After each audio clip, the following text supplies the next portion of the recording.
नमस्कार विद्यार्थियों, मैं शोभित सर आज इस वीडियो के माध्यम से आपको ये बताने वाला हूं कि राज्य लोक सेवा आयोग की तैयारी कैसे करें। चाहे वो उत्तर प्रदेश लोक सेवा आयोग हो, चाहे वो बिहार पब्लिक सर्विस कमीशन हो, मध्य प्रदेश लोक सेवा आयोग हो। मतलब मेरा कहने का साधारण सा मतलब है जितने हिंदी भाषी प्रदेश हैं जिसमें मैक्सिमम हमारे उत्तर भारत के छात्र अपीयर होते हैं, उस पर आज हम बात करेंगे। किसी भी राज्य लोक सेवा आयोग में आप बैठना चाहते हैं तो आप ये जानते होंगे कि उसमें 3 चरण होते हैं। पहला चरण जिसे हम प्रारंभिक परीक्षा कहते हैं, जो वस्तुनिष्ठ होता है। दूसरा चरण जिसे हम मुख्य परीक्षा कहते हैं, जो लिखित रूप में होता है। और तीसरा और आखिरी चरण जिसे हम साक्षात्कार के रूप में जानते हैं। तो आप सभी के मन में बहुत सारी दुविधाएं हैं, बहुत सारे विद्यार्थियों की लगातार क्वेरी आ रही है कि राज्य लोक सेवा आयोग की तैयारी कहां और कैसे शुरू करें। तो आज के इस वीडियो में हम साधारण रूप से एक उस पैमाने पर चर्चा करने वाले हैं, उस मानक पे चर्चा करने वाले हैं जिसको यदि आप फॉलो करते हैं तो निसंदेह आप राज्य लोक सेवा आयोग की परीक्षा को उत्तीर्ण करके अच्छे रैंक हासिल करेंगे। तो सबसे पहले हम प्रारंभिक परीक्षा की बात करते हैं। किसी भी राज्य लोक सेवा आयोग की यदि आप प्रारंभिक परीक्षा को लेंगे तो आप उसमें क्या देखेंगे, वो प्रारंभिक परीक्षा कई सारे खंडों को अपने अंदर समेटे हुए है। कई सारे खंडों में हम क्या क्या देखते हैं, जैसे हम देखेंगे कि भारतीय इतिहास, भारत और विश्व का भूगोल, भारतीय राज्य व्यवस्था, भारतीय अर्थव्यवस्था और राष्ट्रीय एवं अंतर्राष्ट्रीय समसामयिक खंड, सामान्य विज्ञान और किसी किसी राज्य लोक सेवा आयोग में जैसे बिहार में हम देखते हैं कि वहां पर कुछ गणित के भी प्रश्न पूछे जाते हैं।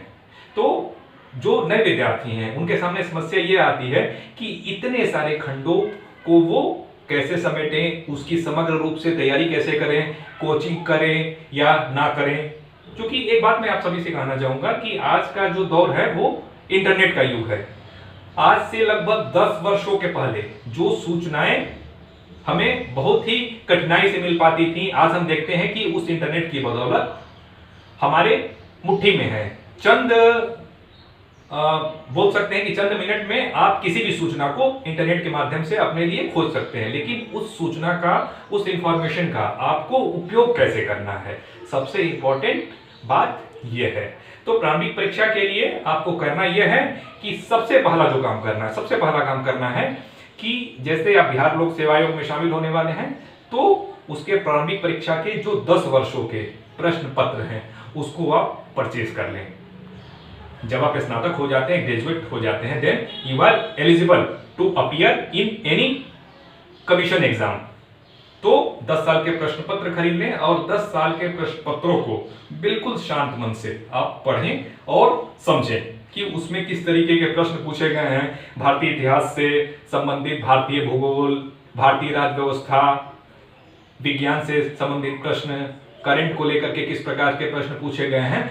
तो एक कमोवेश जो मोटा मोटा आइडिया है हमारे जेहन में वो बसता चला जाएगा। उसके बाद आपको क्या करना है, उस पेपर को देखने के बाद आपको एक अनुमान लग जाएगा कि कितनी चीजें हमें समझ में आ रही हैं। हो सकता है कि आपको कुछ भी समझ में ना आए, लेकिन आपको इस बात को लेकर के घबराना नहीं है, क्योंकि हमारी जो शिक्षा पद्धति है वो हमें इस अनुरूप तैयार नहीं कर पाती है कि एक जो बेसिक ज्ञान हमारे अंदर होना चाहिए वो हम ले आ पाए। क्योंकि आपने बहुत सारे विद्यार्थी जो स्नातक अभी उत्तीर्ण किए हुए होंगे, उनके मन में यह प्रश्न होगा कि आखिर हम किस तरीके से अपना मूल्यांकन कर पाएंगे। हो सकता है कि हमें कुछ प्रश्न बिल्कुल हम उससे अनभिज्ञ हों। तो इसका सबसे पहला जो फॉर्मूला है कि 10 वर्षों के प्रश्न पत्र ले आए और उसके अनुसार आप अपना मूल्यांकन करना शुरू करें। तो तैयारी को कैसे आप अंजाम देंगे, जैसे इसमें जो दूसरी बात की जाती है कि 6 to 10 तक की जो हमारी एनसीईआरटी है, जिसमें हिस्ट्री, ज्योग्राफी, पॉलिटी और इकोनॉमी और साइंस की भी बात कर लें, यदि आप इसको अच्छे से पढ़ते हैं तो एक बेसिक समझ जो एक सामान्य इंसान को जानना चाहिए कि हमारे देश का इतिहास क्या है, हमारे देश का भूगोल क्या है, हमारे देश की राज्य व्यवस्था कैसी है, ये सारी चीजें आपको समझ में आने लगेंगी। उसके बाद आप क्या करिए, भारतीय इतिहास में जब आप एनसीईआरटी पढ़ लेते हैं तो उसमें आप एक स्पेक्ट्रम, जिसे आधुनिक भारत के लिए एक रामबाण किताब मानी जाती है, उसे आप परचेज करें, जिससे आप आधुनिक भारत को अच्छे तरीके से पढ़ सकते हैं। ज्योग्राफी के लिए मैं आपको कहना चाहूंगा कि महेश बर्णवाल की भारत और विश्व का भूगोल आप पढ़ सकते हैं। एनसीईआरटी पढ़ने के बाद 6 to 10th आपको एक भूगोल की सामान्य समझ हो जाएगी, और उसके बाद यदि आप महेश बर्णवाल की किताब पढ़ते हैं तो आपको एक जो बेसिक समझ आपके अंदर होनी चाहिए वो होने लगेगी। राज्य व्यवस्था के लिए आप लक्ष्मीकांत की किताब जो न्यू एडिशन है आप उसे परचेज कर सकते हैं, ठीक है। और भारतीय अर्थव्यवस्था की जब बात करेंगे तो उसमें मैं 2 बुक का नाम लेना चाहूंगा। एक रमेश सर का भारतीय अर्थव्यवस्था है और एक एस.एन. लाल की अर्थव्यवस्था है। आप दोनों किताबों में से जो किताब आपको अच्छा लगता है आप उसे अपने हिसाब से परचेज करें, ठीक है। और सामान्य विज्ञान के लिए मैं आपको मेंशन करूंगा कि 6 to 10 तक की आप एनसीईआरटी पढ़ते हैं वो ठीक है। इसके अलावा एक लुसेंट की किताब आती है सामान्य विज्ञान, अलग से एडिशन, आप उसे परचेज कर सकते हैं, ठीक है। और जहां तक रही गणित की बात, तो गणित के लिए मैं ये कहना चाहूंगा कि कुछ बच्चों की गणित में अभिरुचि होती है जो आसानी से उन प्रश्नों को कर लेते हैं, लेकिन कुछ बच्चों की गणित में अभिरुचि नहीं होती है, जिसके कारण वो उसमें अच्छा स्कोर नहीं कर पाते हैं। तो इसलिए गणित को लेकर के ज्यादा परेशान ना हो। यदि आपको आता है तो अच्छी बात है, नहीं आता है तो उससे अच्छी बात है, ठीक है। और करंट को लेकर के मैं ये कहना चाहूंगा कि आप 2 मैगजीन फॉलो करें। कौन सी 2 मैगजीन? एक प्रतियोगिता दर्पण और एक क्रॉनिकल। ये दोनों मैगजीन नियमित रूप से हर एक महीने आप पढ़ते रहें, और जितने भी इंपॉर्टेंट फैक्ट हैं या तो उसे किताब में अंडरलाइन कर लें, या फिर यदि आपको सिनॉप्सिस की समझ है, सिनॉप्सिस मतलब बहुत बड़े टॉपिक को कम शब्दों में समेट लेना, आप उसे कुछ पेजेस में आप अपने हर एक मंथ के जो राष्ट्रीय और अंतर्राष्ट्रीय सामयिक घटनाक्रम है आप उसको एक जगह समेट कर रख सकते हैं। उससे आपको फायदा ये होगा कि जब आप प्रारंभिक परीक्षा में बैठने जाएंगे तो आपके पास आपके बने हुए नोट्स कम शब्दों में आपके पास होंगे, जिसका फायदा आपको क्या मिलेगा कि आप बिल्कुल कम शब्दों में साल भर की घटनाओं को रिवाइज कर लेंगे। तो ये जब आप इतनी सारी चीजें फॉलो करते हैं तो आपके अंदर प्रारंभिक परीक्षा को लेकर के जितनी जागरूकता, जितनी समझ होनी चाहिए वो आपके अंदर विकसित हो चुकी होगी। अब इसकी आगे की लड़ाई हमें कैसे लड़नी है? इसकी आगे की लड़ाई हमें लड़ने के लिए करना यह है कि हमें मार्केट से जितने भी तरह के प्रैक्टिस सेट हैं, प्रैक्टिस सेट जो बच्चे कोचिंग नहीं कर पा रहे हैं किसी भी वजह से, जो गांव के दूर दराज क्षेत्रों में बैठे हुए हैं या फिर उनकी कुछ अलग समस्याएं हैं, वो प्रैक्टिस सेट खरीदें और जो प्रश्नों की संख्या होती है 150 प्रश्नों की संख्या, वो बिल्कुल शांत मन से करके उन प्रश्नों को देखें, अपना मूल्यांकन करें उसी परीक्षा पद्धति के अनुसार जिस तरह की प्रारंभिक परीक्षा होती है, तो आपको उससे आपका स्कोर पता चलने लगेगा।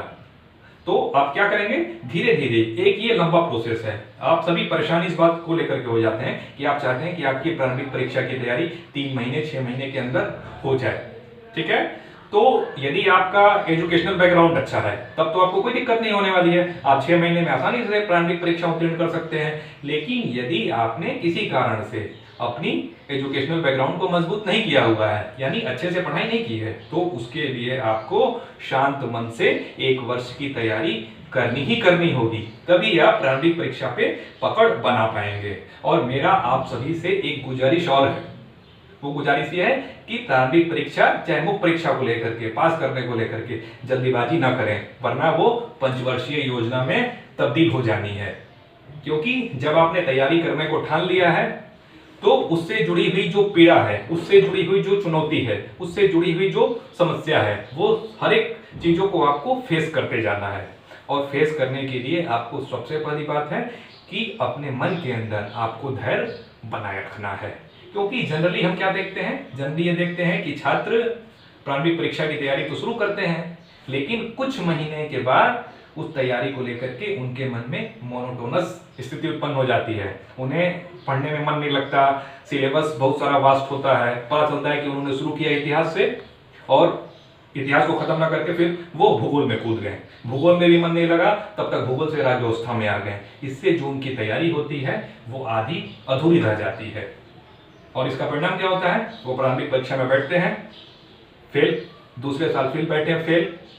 इससे जो एक समायोजन प्रारंभिक और मुख्य परीक्षा में बन पाना चाहिए, वो उनका नहीं बन पाता है। तो ऐसे मैं अन्य और भी आपके पास वीडियो लेकर के आने वाला हूं जिसमें हम कॉम्प्रिहेंसिव रूप से कि पीटी और मेंस को साथ लेकर के कैसे चलें, या दोनों को अलग अलग करके तैयारी करें, या पीटी मेंस और इंटरव्यू तीनों को एक साथ लेकर के चलें। क्योंकि जब भी आप तैयारी शुरू करते हैं कमीशन की, तो साधारण शब्दों में मान लीजिए कि आपका समग्र विकास होना शुरू हो जाता है, आपके बोलने चालने से लेकर के आपके उठने बैठने तक। इसलिए किसी भी चरण को आप अलग करके मत देखें कि प्रारंभिक परीक्षा की तैयारी अलग है, मेंस की अलग है, इंटरव्यू अलग है। आपको ऐसा नहीं करना है, आपको कॉम्प्रिहेंसिव रूप से तीनों चरणों को साथ लेकर के चलना है। तो मैं अन्य वीडियो में, जो मेरी अगली सीरीज होगी, मैं उसमें आपसे यह डिस्कस करूंगा कि किस तरीके से आप मुख्य परीक्षा की तैयारी करें, किस तरीके से आप इंटरव्यू की तैयारी करें, और किस तरीके से हम अपने डेली लाइफ को लोक सेवा आयोग के अनुसार ढाल लें। ठीक है, तो इन्हीं सब बातों के साथ मैं अपनी वाणी को विराम देता हूं और फिर मैं अगले वीडियो में आपके साथ मिलूंगा। जय हिंद, जय भारत।